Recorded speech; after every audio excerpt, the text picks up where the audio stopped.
मंचाला संबोधित होतील. नेता सामान्यांचा, विचार सामान्यांचा आणि सर्वांसाठी झटणारा नेताही सामान्यांचा. एकदा जोरदार ताली.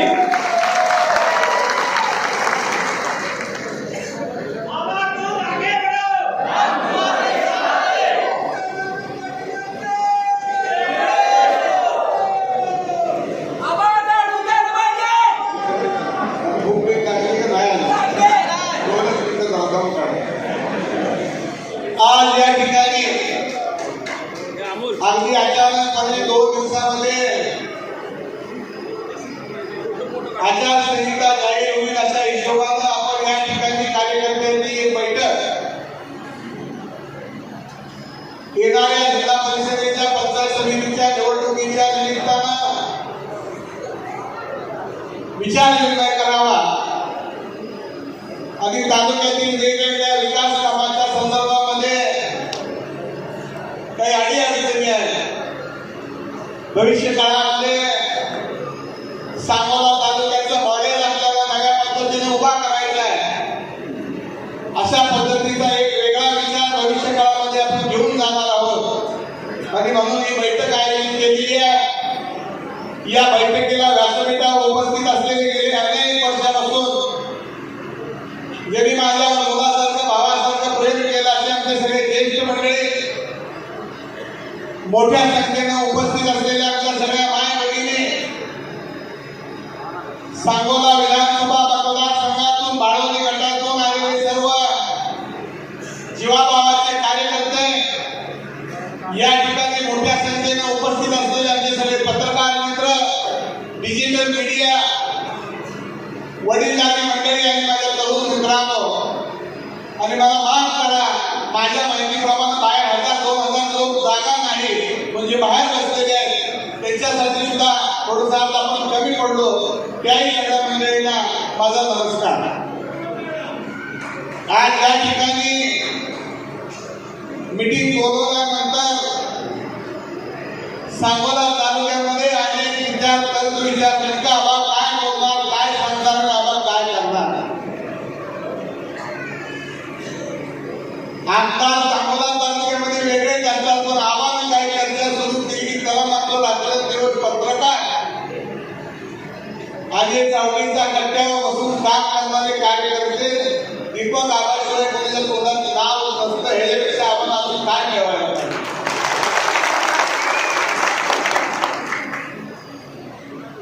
काही मंडळी अनेक वेळेला विचारतात 30-40 वर्षामध्ये दीपक आबांना काय केलं.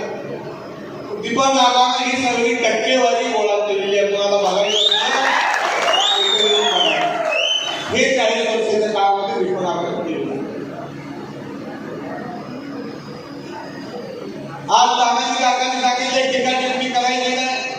काय करे कार्यकर्त्यांनी काळांनी सांगितलं आबा तुम्ही नेहमी गप्पच बसतात, काही बोलून तिकडून बघतील, तोंडाला बोट लावते. पण या निमित्तानं मी काय फार टीकाटिप्पणी करून आपल्याला काय भाग मिळतं अशाला काही कार्यकर्ता नाही.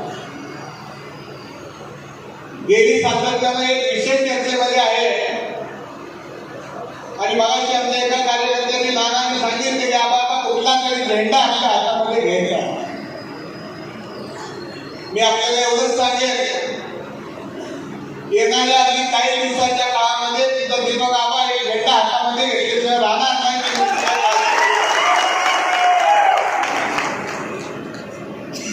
अनेक मंडळींना वाटतंय आबा आमदार व्हायला पाहिजे. हे सगळ्याच कार्यकर्त्यांच्या, माझ्या असेल, शेतकरी कामगार पक्षाचे असेल, बापूंचे असेल, प्रत्येक कार्यकर्त्याला वाटतं की आपला नेता आमदार असावा. हा निसर्गाचा नियम आहे. पण मी ज्यावेळेला एकांतात बसतो त्यावेळेला विचार करतो. मी कालच्या अधिवेशनामध्ये नागपूरला गेलो. माझं स्वतःचं कधीच काय काम नसतं. मुंबईला, पुण्याला, दिल्लीला, सोलापूरला 40 वर्षाच्या काळामध्ये सांगोला तालुक्याच्या विकासाचा असेल, कार्यकर्त्याच्या अडचणीत असेल, हीच कामं मी माझ्या आयुष्यामध्ये आजपर्यंत काळामध्ये केली. नागपूरला गेल्यानंतर तुम्हाला सगळ्यांना अभिमान वाटेल की माझं दिलेलं पत्र आजपर्यंतच्या काळामध्ये कधी रिकाम्या हातात आलं नाही. त्याला आमदारच पाहिजे अशाचा काही भाग नाही.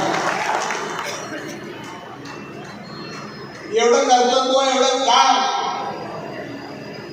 एवढं माणुसकीचं नातं आजपर्यंत तुम्ही दिलेल्या प्रेमाच्या शिदोरीवर तुमच्या दीपकामाने आजपर्यंत काळामध्ये या ठिकाणी मिळवलेला आहे. आजच्या मीटिंगमध्ये अनेक विषय टेम्पो बैठाची काही राहिलेली कामं आहेत. आता आमच्या देवकतेने सांगितल्याप्रमाणे दुधाचे प्रश्न आहेत. तानाजी काकांनी सांगितलं, काकांनी विचारचा प्रश्न हातामध्ये घेतला, ते कामं अपुरी आहेत. अनेक ठिकाणी नेमकी रोज सकाळी आणि संध्याकाळी दुधाच्या वेळेला लाईट जाते. पाहिजे तेवढ्या चर्चेनं अजून सांगोला तालुक्यामध्ये लाईट मिळत नाही. बरीचशी शेतकऱ्यांची असतील आणि अडचणीची कामं आपली शिल्लक राहिलेली आहेत. सांगोला तालुक्यामध्ये आपल्या तरुणांच्या हाताला काम मिळेल असं मोठी MIDC आपल्याकडे अजून तयार झालेली नाही. संबंध हिंदुस्थानातील लोक आपल्या सांगोला तालुक्यामध्ये येतात आणि ते रोजगार करतात आणि ते इथे जमिनी घ्यायला गेले आहेत. अशा प्रकारची आपली सांगोल्याची भूमी असताना माझ्या तालुक्याच्या तरुणांच्या हाताला काम मिळत आहे हे जगत असलेला मी कार्यकर्ता आणि मला नेहमी म्हणावं त्यामुळे वाटतं सांगोला तालुक्यामध्ये आपली 5 स्टार एखादी MIDC असावी, एखादं मल्टी स्पेशालिटीचं हॉस्पिटल मोठं असावं. माझ्या दिवसभराच्या काळामध्ये 100 लोक 500 लोक मला भेटली तर 80% लोकांसाठी मला मिरजला असेल, सोलापूरला असेल, पुण्याला असेल दवाखान्यामध्ये फोन करावा लागतो. त्यावेळेला मी विचार करतो की ह्या सगळ्या सोयी माझ्या तालुक्यामध्ये का नाही. यापेक्षा दुसरा कुठलाही विचार माझ्याकडे आजपर्यंत काळामध्ये माझ्या डोक्यात नाही. आणि हे सगळं करायसाठी हा राजकारणाचा प्रपंच कैलासवासी काकांनी केला, काकींनी केला आणि त्यानंतरच्या काळामध्ये मी आशीर्वाद दिले. मला पैसे आपल्या सगळ्यांच्या आशीर्वादानं या ठिकाणी हे काम आम्ही आजपर्यंत काळामध्ये करायचं ठरवलेलं आहे. कार्यकर्त्यांनी आपल्या अनेक भावना या ठिकाणी व्यक्त केल्या. राजकारणामध्ये काम करत असताना थोडासा स्वभाव माझा आपल्या सगळ्यांनाच माहीत आहे. त्यामुळे आजपर्यंतच्या काळामध्ये आमच्या मोठ्या बहिणीची चिठ्ठी आलेली आहे. तू पहिल्यांदा सगळ्यांच्या पुढे माफी माग की आजपर्यंत माझ्या काही बोलून कार्यकर्त्यावर काही चुकीचं केलं असेल तर त्याला त्यांनी फार मोठं मनावर घेऊ नये म्हणून आमच्या चारुताईची चिठ्ठी आली आहे. मला सासरवर फार आहे. त्याच्यामुळे मी आमच्या चारुताईचं ऐकून माझ्याकडून काही चुकून काही वेळा असेल तर कार्यकर्त्यांची माफी मागतो. कारण माझ्यासाठी नसते कोणतं बसलेलं असते कुठेतरी आणि 8 तास मोबाईल बंद. आता मी काय करायचं पाहिजे तेवढं तुम्ही सांगा. तर पत्रकार मंडळी आहे मी मानला कोण काय ठेवत नाही. मला आज पण काय आजार नाही. तुम्हाला अनेकांना काहीतरी वाटत असेल मला शुगर नाही, बीपी नाही, माझ्या तब्येतीची तुम्ही काळजी अजिबात करू नका. मी खरखरीत आहे. माझी काळजी करणारी चालू एक जात झाली. आबा काय करणार, आबा बोलतात तुम्हाला काय करायचं, आबा काय करणार, तुमचं झालं काय. माझी करायला ठरवायला समज आहे. आबा कुठल्या पक्षात जाणार, तुम्ही काय ठरवा तुमच्या पक्ष. माझ्या मी काय ठरवी ना ही माझा पक्ष आहे. मी त्या दिवशी मुख्यमंत्र्यांनी सांगितलेलं आहे. या जिल्ह्याचे पालकमंत्री सन्माननीय गोरे साहेब आहेत. त्यांनाही सांगितलं की आजपर्यंत मी अनेक मंडळींच्या बरोबर काम केलं तर तुमच्याबरोबर काम करायचं ठरवलेलं आहे. आणि नागपूरच्या अधिवेशनामध्ये तुम्ही एक फोटो बघितला असेल अधिवेशनाच्या काळामध्ये. आणि म्हणून मी आज सांगेन की येणाऱ्या जिल्हा परिषदेच्या निवडणुकीमध्ये मी आणि बाबासाहेब देशमुख आम्ही दोघं मिळून हातात हात घालून जाहीर करतो. आणि त्याचबरोबर या जिल्ह्याचे पालकमंत्री देवेंद्र फडणवीस आपले जयकुमार भाऊ गोरे जे सांगतील त्या पद्धतीनं या तालुक्याच्या जिल्हा परिषदेची माझी दिशा असेल. आपलं सगळ्याला नादं लावा स्वतः जगाला तो नंतर नादं लावतो.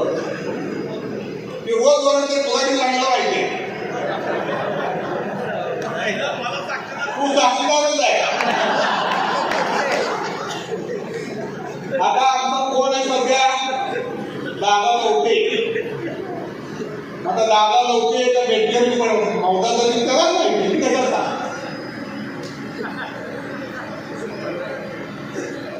ह्या गोष्टी जाऊ द्या गरजेच्या आहे. परंतु राजकारणामध्ये सांगायला तालुक्यामध्ये आपली पद्धत आहे. मी बापू आजही आदर करतो. बापू ज्याच्या वेळेला माझ्या येतात त्याच्या मी बाहेर जाऊन दरवाजा उघडतो. बापू आज नाही उद्याही कदाचित बापू आले तर मी दरवाजा उघडायला जाणार आहे. त्यांनी काय करावं ते तरी ठरवायचं.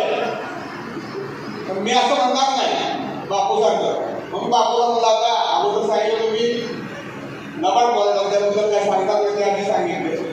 पण नादाला लावायची जर परिस्थिती घेतली ह्या घेतली तर त्याचं सुद्धा मी विरोध अध्यक्षपद त्याने बापूलाच मिळेल निश्चितपणाने या ठिकाणी सांगितलं. ही दानच चालवले पाहिजे कुटुंबाची आहे. तेवढा फार माझ्या नादाला जास्त लागला निकाल लागत असतील निवडणुकीमध्ये. फार वेळा बापूला पराभव झाला नाही बापू राजकारणात संपला का असं काय नसतं. निवडणुकीमध्ये निकाल लागत असतात एक अपडेट मिळत असतात सगळ्या गोष्टी घडत असतात. शेवटी आपण किती नैतिकतेने राहिलं पाहिजे. आम्ही एकमेकांच्या विरोधात लढतो. मी बाबासाहेब लढतो बापू लढतो. मुख्यमंत्र्यांच्या सभेत जर फरकावून सांगितलं मी काय गोष्टी मागे खेळलं नाही. आणि मग नागपूरमध्ये आमची भेट झाली बाबासाहेबांची. मग बाबासाहेब आणि एक या तालुक्यातल्या जनतेला माहिती आहे ज्याच्याबरोबर आहे त्याच्याबरोबर दीपक आबाद नाही तर दीपक आबादचा कार्यकर्ता सुद्धा प्रामाणिकपणाने लागत असतो. आमदारांना धडा मारण्याची सवय मला नाही माझ्या कार्यकर्त्याला नाही. काल आपण शब्द दिला बनकर आबांना एक नाव सांगायचं दीपक आबाच्या कार्यकर्त्याचं प्रत्येकाने रात्रीचा दिवस केला. यश आपले परमेश्वराच्या हातात आहे. नशिबाचा भाग आहे. या बाबतीमध्ये रविवारी लागेल निकाल. ज्याच्या वेळेला आपण ज्याच्याबरोबर काम केलं बापू तुमच्यावर होतो असं संतोष सांगितलं राष्ट्रामध्ये.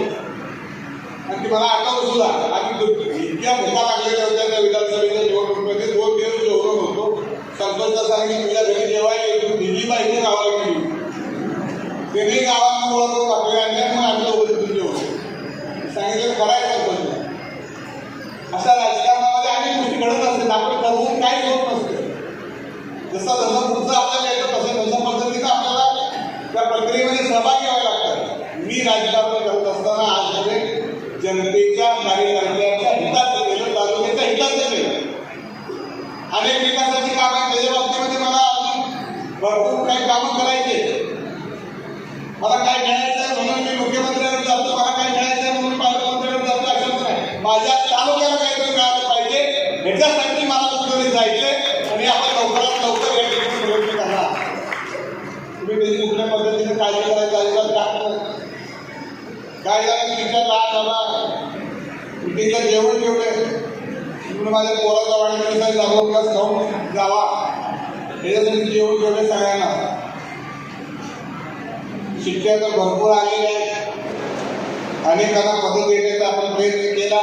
नगरपालिकेची निवडणूक पार पडली त्यामध्ये मला सगळ्यांना संधी देता आली नाही. काही जणांना माघार घ्यावी लागली.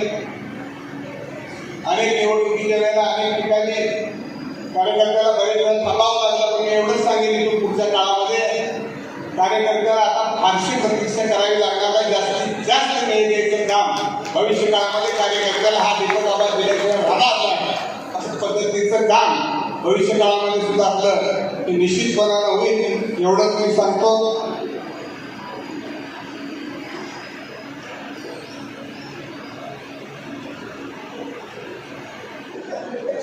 बाकी पत्रकार मंडळी या ठिकाणी आहेत. सगळ्यापेक्षा मी फक्त भीतो पत्रकारांना. पण फारशी भीती वाटत नाही कारण मी आज माझ्या ऑफिसमध्ये आपण सगळे पत्रकार आलेला आहे. एक बोर्ड लिहिलेलं गाणे नसते वाचलाय समोर काय बोर्ड लिहिलं काय लिहिलं सांगू.